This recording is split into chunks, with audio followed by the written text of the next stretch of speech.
दोस्तों, हम आपके लिए हर हफ्ते एक एनिमेटेड हॉरर स्टोरी लाते हैं। तो अगर आप हमारे चैनल की वीडियोस को एंजॉय कर रहे हैं तो अभी श्रापित साया को सब्सक्राइब करके बेल आइकन को प्रेस करें। हाँ पापा, मैं समय से खाना खा लूंगी। अरे आप चिंता मत करो। नहीं, अभी तो बस हम 2 लड़कियां हैं, एक और लड़की आने वाली है। मीनू अपने पापा से बात कर ही रही थी जब उसने रीमा को बाथरूम से निकलते देखा। अच्छा पापा, मैं अभी रखती हूँ। रीमा और मैं अभी डिनर बनाएंगे। गुड नाइट पापा। बस कुछ ही दिन हुए हैं मीनू को बेंगलोर आए हुए। कॉलेज खत्म होने के बाद उसने आईटी सेक्टर में जॉब ले लिया। नए शहर में इंसान बहुत जल्दी अकेला पड़ जाता है, इसीलिए मीनू को जब इस गर्ल्स हॉस्टल के बारे में अपने ही ऑफिस कॉलीग रीमा से पता चला तो वो भी इधर शिफ्ट हो गई। मकान मालिक ने यह घर वर्किंग वुमेन के लिए हॉस्टल जैसा बनाया है।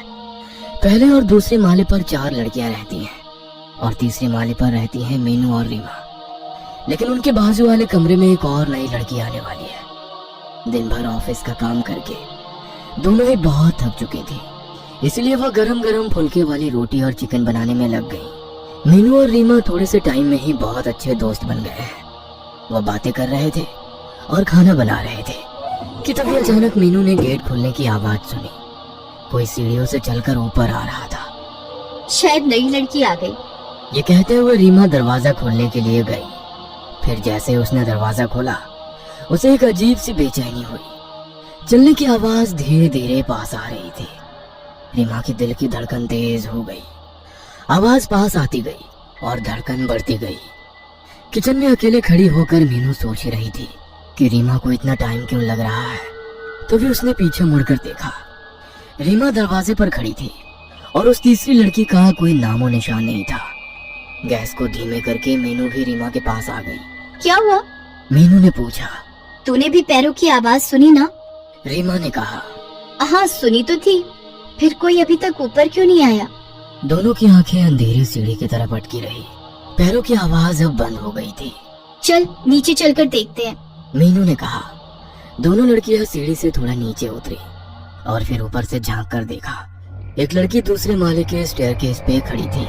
ऊपर से देखने पर लड़की का घुंघराले बालों से ढका हुआ सर नजर आ रहा था, लेकिन उसका चेहरा देख पाना मुश्किल था। उस लड़की के एक हाथ में सूटकेस और दूसरे हाथ में उसका फोन था। वो फोन पर अपनी माँ से बात कर रही थी। ध्यान से सुनने पर उसकी बातें सुनाई पड़ रही थी।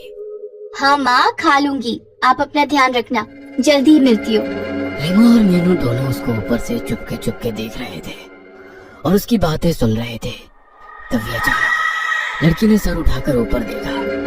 ये चीज इतनी जल्दी हुआ कि मीनू और रीमा पकड़े गए। उस लड़की की आंखों में कुछ अजीब था, जिससे उसके साथ आई कांटेक्ट होने पर शरीर में जैसे कपकपी दौड़ गई। गुस्से से देखते हुए वो लड़की धीरे धीरे ऊपर आ गई। मीनू और रीमा दरवाजे पर अपनी ऑकवर्ड स्माइल लेकर खड़े रहे। लड़की उनके सामने आकर बोली। क्या तुम लोग मेरी बातें सुन रहे थे?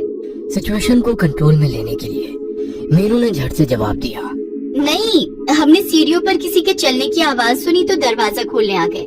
लैंडलॉर्ड अंकल ने बोला था कि तुम आज आने वाली हो। मीनू की हाँ में हाँ मिलाते हुए रीमा ने कहा। हम बस तुम्हारा ही इंतजार कर रहे थे। ये मीनू है और मैं रीमा। नई लड़की ने शक भरी नजरों से दोनों को देखते हुए कहा। मैं जामिनी। इससे पहले कि और बातें हो पाती, जामिनी अपना सूटकेस लेकर सीधा अपने रूम में चली गई और जोर से दरवाजा बंद कर दिया। बड़ी ही अजीब लड़की है तुम, रीमा ने कहा। नई नई आई है, शायद फैमिली को मिस कर रही है। चलो खाना खाकर सो जाते हैं, कल सुबह मीटिंग के लिए जल्दी उठना है। मीनू किचन में वापस चली गई। खाना खाकर दोनों लड़की गहरी नींद सो रही थी। अचानक प्यास लगने पर मीनू जाग गई। पानी का जग मेज पर रखना वो भूल गई थी। रीमा गहरी नींद में उसी के बाजू में सो रही थी। कहीं उसकी नींद भी टूट ना जाए ये सोचकर मीनू बिना लाइट ऑन किए किचन की तरफ चलने लगी। किचन के बाजू में ही जामिनी का कमरा था। उसका दरवाजा तब भी बंद था। किचन से पानी पीकर मीनू अपने रूम की तरफ लौट ही रही थी कि तभी उसे किसी के फुसफुसा कर बात करने की आवाज सुनाई दी। ध्यान से सुनने पर समझ आया कि आवाज जामिनी के कमरे से आ रही थी। मीनू ने मन ही मन सोचा, ये लड़की इतनी रात गए किससे बात कर रही है? एक कौतूहल मीनू के मन में जागी। बहुत आहिस्ता से थोड़ी सी भी आवाज किए बिना मीनू जामिनी के दरवाजे तक पहुंची। फिर उसने हॉल से रूम के अंदर झांक कर देखा तो जामिनी बेड पर बैठी है। उसके खुले काले बाल हवा में उड़ रहे हैं और उसके सामने टेबल पर एक कैंडल जल रही है। जामिनी हाथ में एक फोटोग्राफ पकड़े हुए बेड पे बैठे बैठे झूल रही है और पागलों जैसे बड़बड़ कर रही है। उसके शब्द अच्छे से सुनाई नहीं पड़ रहे हैं, लेकिन उसका ऐसा झूलना काफी डरावना लग रहा है। मीनू कुछ समझ नहीं पा रही थी कि ये नई लड़की ऐसी क्यों है कि तभी उसने ऐसा कुछ देखा जिससे उसके रोंगटे खड़े हो गए। जामिनी ने फोटोग्राफ को टेबल पर रखा और एक छोटा सा बक्सा उठाया। बक्से का ढक्कन खोल के उसके अंदर से उसने एक छिपकली निकाली। जामिनी ने छिपकली को उसकी पूंछ से पकड़ा हुआ था। उल्टी लटकती हुई छिपकली अपने जान की भीख मांगती हुई हवा में तैर रही थी, लेकिन जामिनी ने उसकी जान नहीं बख्शी। उसने अपना मुंह खोला और बिना हिचकिचाए उस छिपकली को निगल गई। घिन और भय से मीनू का शरीर सुन्न पड़ गया था। कैसे कोई जीता जागता इंसान छिपकली खा सकता है? कुछ तो गड़बड़ है इस लड़की के साथ। तभी अचानक जामिनी ने मीनू की तरफ सर घुमाया। पता नहीं कैसे बंद दरवाजे के उस पार से जामिनी को पता चला कि मीनू उस पर नजर रख रही है। ऐसा लगा जैसा किसी ने जामिनी को इत्तला किया हो। मीनू झट से पीछे हो गई और एक सेकंड रुके बिना अपने रूम में आकर दरवाजा बंद कर दिया। डर के मारे उसकी सांस फूल गई थी, होठ कांप रहे थे। जामिनी के रूम का दरवाजा खुलने की आवाज आई, फिर उसके पैरों के चलने की आहट मीनू के रूम के बाहर आकर रुक गई। मीनू ने सोचा कि कुछ भी हो जाए जामिनी को पता नहीं चलने देना है कि उसने उसको देख लिया है। 2 मिनट तक कोई आवाज नहीं, केवल मीनू की दौड़ती हुई धड़कन सुनाई दे रही थी। फिर जामिनी के दरवाजा बंद करने की आवाज आई। जामिनी अपने रूम में चली गई है या नहीं ये तसल्ली करने के लिए मीनू ने जैसे ही अपने की होल से दरवाजे के उस पार झांका तो की होल की दूसरी तरफ से एक आंख को खुद के ही रूम के अंदर देखता हुआ पाया। उस आंख की पुतली इंसानों जैसी नहीं थी। उस आंख की पुतली गहरे लाल रंग की थी, जैसे खून से भरी हुई हो। मीनू को लगा जैसे उसका सिर घूम रहा है और वो बहुत जल्दी बेहोश होने वाली है। मीनू, मीनू उठ जाओ, लेट हो जाएगा ऑफिस के लिए। रीमा की आवाज से मीनू जाग गई। उठते ही उसको कल रात को देखी हुई सारी घटनाएं एक बुरे सपने जैसी लगने लगी। क्या हुआ था कल रात? जो कुछ भी मीनू ने देखा था, क्या वो सब उसका वहम था? कुछ समझ नहीं आ रहा था मीनू को। मीनू जब नहा धोकर ऑफिस के लिए बाहर आई तो उसे जामिनी सीढ़ियों पर खड़ी हुई मिली। जामिनी के चेहरे पर एक अजीब सी मुस्कान थी।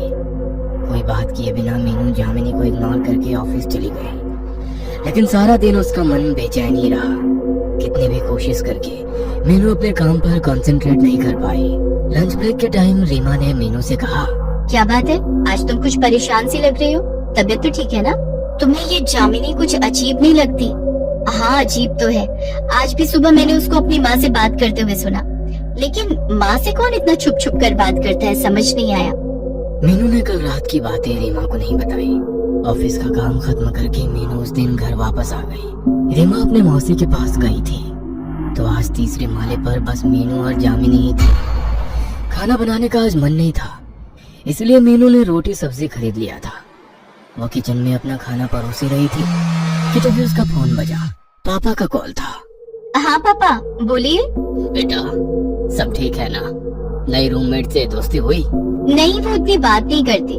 हाँ, मकान मालिक ने बताया मुझे। बेचारी, तुम और रीमा उसका थोड़ा ख्याल रखना बेटा। किसी के बुरे दिन में साथ देना दोस्तों का काम होता है। हम दोस्त नहीं है पापा, लेकिन आप क्या बात कर रहे हो? क्या बुरा है जामिनी के साथ? अरे बेटा, कुछ ही महीनों पहले उसकी माँ गुजर गई। अपनी माँ के सिवा और कोई नहीं था उसका इस दुनिया में। मकान मालिक भी बहुत दुख के साथ बता रहे थे।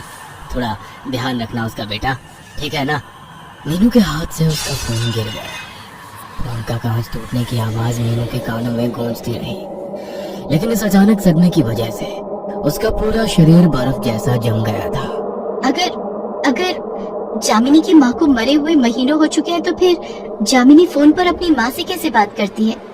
इससे पहले कि मीनू कुछ और सोच पाती, अचानक से लाइट चली गई। जैसे ही मीनू पीछे मुड़ी, हाथ में कैंडल लेकर जामिनी उसके बिल्कुल पास खड़ी थी। जामिनी की आंखों में एक दहशत छाई थी। डरावनी आवाज में उसने मीनू से पूछा, अब अंधेरे में खाना कैसे खाओगी मीनू?